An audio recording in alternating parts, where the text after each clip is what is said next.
Today, we're going to be focusing on compiling and exporting data.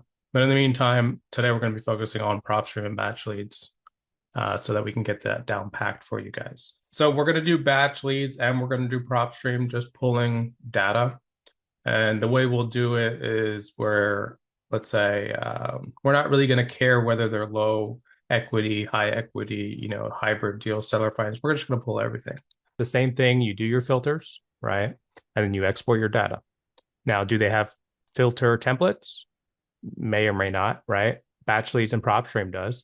Does it have templated exports? Well, prop stream does, but batch leads doesn't. Does deal sauce? We don't know, right? And again, compared to even batch leads, deal sauce is still a baby, right? So we don't know what it can do, what its capabilities. And again, it was just launched, right? So I suggest it's always going to be the same exact thing, the same exact process. Maybe the filters might be a little bit different. They're named something else, right? You're going to go to PropWire and you're going to face the same issue. It's going to be the same thing, the same process. You're still going to filter. You're still going to export. Okay. You just want to make sure the data meets your requirements. Because maybe right now, like what John showed, well, above 90 days on market. Well, maybe you don't want to do that. And you want to be like Carson and target everything. Right.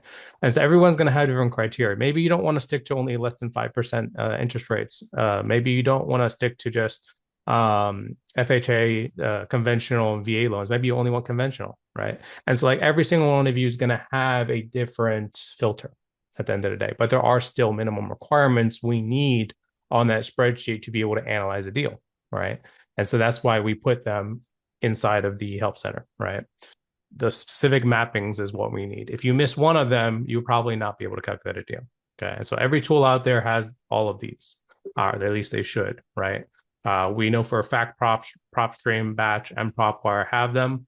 We want to be able to target every single type of property. We don't care what type of deal it is. We don't care if it's only sub two, seller finance, or maybe it's a hybrid deal, and the system will calculate them all. So don't be scared to pull the entire state and get bigger lists now, because you don't have to just be some very specific into low equity deals or maybe pre-foreclosures or anything like that. Now, you could go down that route. Again, that is completely up to you. But we give you guys the ability to pull all your data, okay, without limitation. One thing I want to note, right? So the mapping that you guys see in here, and I know we went over this briefly yesterday. Notice how it's completely different from prop stream to batch leads. What does this tell you guys? Well, batch leads does not have this information, but it's still not realistically a requirement. So notice in prop stream, we take all the loan balances into consideration versus in batch, it only gives us one, right? And so we always put them on top of the loan one balances, so the calculation works correctly. And again, I'll show you how to do that during the export when we actually do it live in regards to an import.